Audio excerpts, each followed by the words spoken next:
Senator Liz Krueger, thanks so much for joining us this evening. It's good to see you. Nice to see you. So, not looking fantastic for you guys right now, but you haven't given up hope, is my understanding. No, I actually think that both parties are in a let's see what happens mode. We know that we have the majority and we're feeling pretty good at the end of the story. We'll still be at 32-30, but we know that it's perhaps going to take weeks. We are fundamentally believers in counting every vote.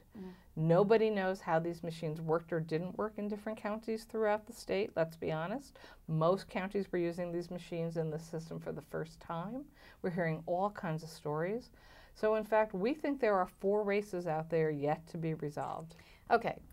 I've spoken to the Republicans, and they have a completely different point of view. I'm sure that you are not surprised. Right. But they say that actually, I mean, let me ask you this. I mean, let's assume that this isn't finished by January, and you all show up to Albany back to school time, and there is no majority at that moment. These 4 races still hang in the balance. Who will be in charge of the chamber? I don't know that we have any answers for what happens if races aren't resolved in January. We are confident that in a very short period of time, we will know that Susie Oppenheimer holds her seat in Westchester. That leaves us 3.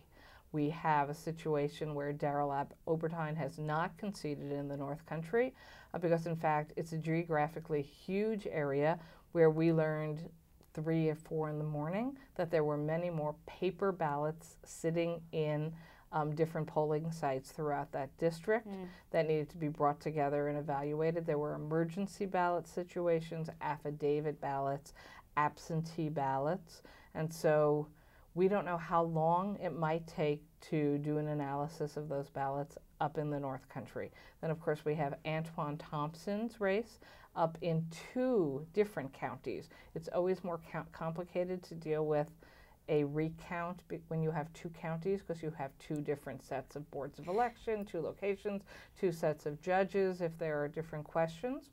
That one could take quite a while. And then we have Craig Johnson in Nassau County. Okay, but if in fact this happens, that we get into January and it's not clear, there will be empty seats. There will be no one seated in these seats. That's correct. Then neither side will have 32 votes and no legislation will be able to be passed, and the chamber will essentially be stalled.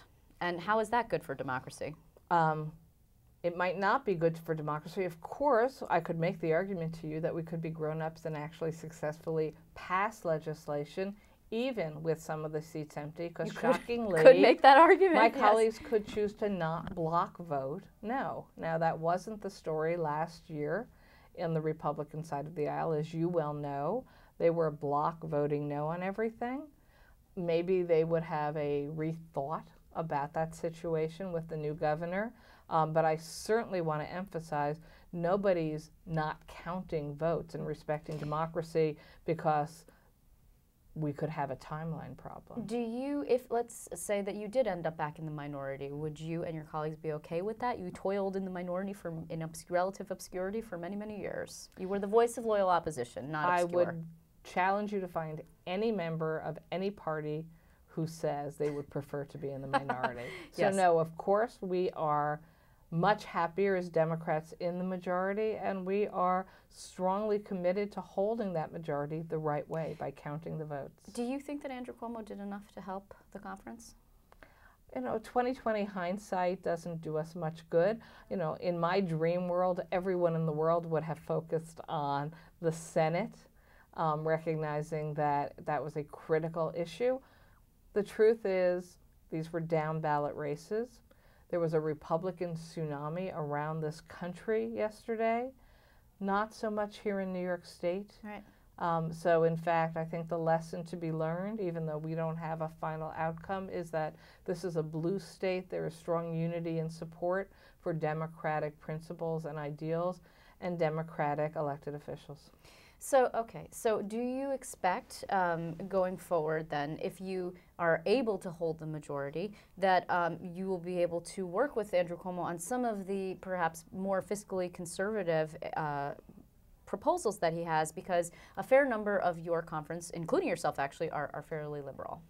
I am a liberal. I'm a proud liberal, and I fully expect that I will agree with Andrew Cuomo and disagree with Andrew Cuomo, and that's what democracy is about. But what So about, of course I'll be able to work with him, and I fully expect that he is going to bring in a very competent professional team of agency commissioners and Department of Budget officials, and that we're going to sit down and we're going to go through the numbers and we're going to come up with the best case scenario for the 19 million New Yorkers. you know, in the past, actually, there's a history, particularly for Eliot Spitzer, of sort of reaching into the conference, into the Republican conference in his case, and pulling out people and making them into members of his cabinet, and then sparking special elections, because it's sort of a truism that special elections are easier to win, they're off cycle, and perhaps fewer people show up to vote. Do you think that Andrew Cuomo should do that, perhaps help the Democrats by making, I don't know, a couple of Republicans into administration officials? I must admit I have not gotten a lot of sleep in the last couple of days, and so I have not had any conversations or even thoughts about that. You are right. Various governors do that. They also do that because they recognize that there are some terrific people in the legislature who could be great agency staff. Republicans? Well, Mike Balboni went off and became an agency head. He did. Right? Then you... Pete Granis went off and became a fabulous DEC commissioner. An assemblyman, and then subsequently fired by David Patterson. But and yes. That was a terrible mistake, in my opinion, because I think that Pete Granis did an extraordinary job. And let's be honest, isn't it sort of silly to imagine firing someone 6 weeks before the end of an administration? Well, why do you think he did it? I don't know. I would love to ask the governor that, because I have no question that Pete Granis was a great DEC commissioner, and he might be again. How much do you think that that AEG mess, the report from the IG, hurt you? I actually don't think it did, because the candidates we were running throughout the state were running against Albany, were running against the incumbents. It didn't affect their races. But the incumbents who are hanging by a thread, Antoine Thompson was specifically named in that report. Craig Johnson was not. Of course, he's in a tough race in Nassau County. But Susie Oppenheimer also not. But it became an issue in that race because there was calls for her to give back money that the Democratic Senate Campaign Committee had given to her. Every poll we did, every person we talked to throughout the state of New York said what was driving them when it came to elections were jobs and the economy and taxes and their worry for themselves and their family. Nobody said that that was the driving force. Now, you could say that the people who were directly involved with the findings of the IG might have seen some outcome in their races, but I don't think we did see that. Well, because there weren't strong people who were running against them. For example, John Sampson, the Democratic conference leader, had, I don't even know that he had opposition, but he's in Brooklyn, and if he had Republican opposition in Brooklyn, that's not a significant thing in such a Democrat-dominated area. You know, truthfully, there's been so much negative press about Albany over the last several years. The word dysfunction has, you know, I think if you look in the dictionary, there's a picture of Albany next to the word in Webster's dictionary, that I'm not sure that from a public perspective, anybody factored in any specific story or report into their thinking. Do you think John Sampson will continue to be leader of the minority or the majority, regardless of whether you remain in one or the other?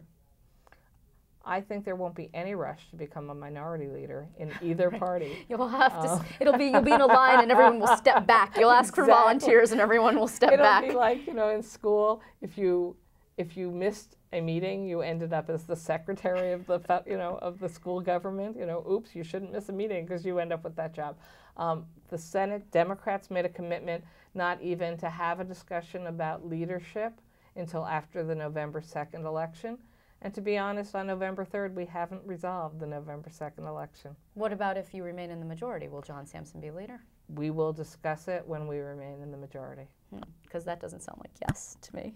No, I'm serious. The conference made a decision that nobody was making any decisions. There was going to be no votes, no lobbying until after the election was done. Some people actually speculated that it might have been better for him to step aside because of the AG, just temporarily at least, to make a good faith effort to say, look, I'll be cleared, I believe I'll be cleared, and to take himself out of it, so to sort of neutralize the argument. Do you not think that that's appropriate? I think pundits always have different theories about what should happen. I know I was working very closely with new candidates running for office. I was telling them to stay focused on what they believed in, what they hoped to accomplish when they were in Albany, why they believed they were the best candidate running in their election. And nobody said they needed to discuss the leadership question in the future as part of their campaign. At least two candidates who did not win actually said they would not vote for John Sampson. But let's assume, just in parting, if the chamber deadlocks, and we are all hoping, of course, that does not happen, do you imagine that the Democrats and the Republicans could create some kind of, I don't know, power sharing agreement? It seems so far-fetched, but who knows? It does make you wonder whether it's a really good idea to have an even number in a legislative body for exactly that concern. We've seen it almost all. I've only been in the Senate for 8 years, and I feel like I've almost seen it all. So we might see new things again. One never knows. In January, but right now I'm feeling pretty good that at the end of the actual count of the votes, the Democrats will hold 32 seats. Okay, very optimistic, Liz Krueger. I want to thank you very much. I'm sure we will be following this for some time.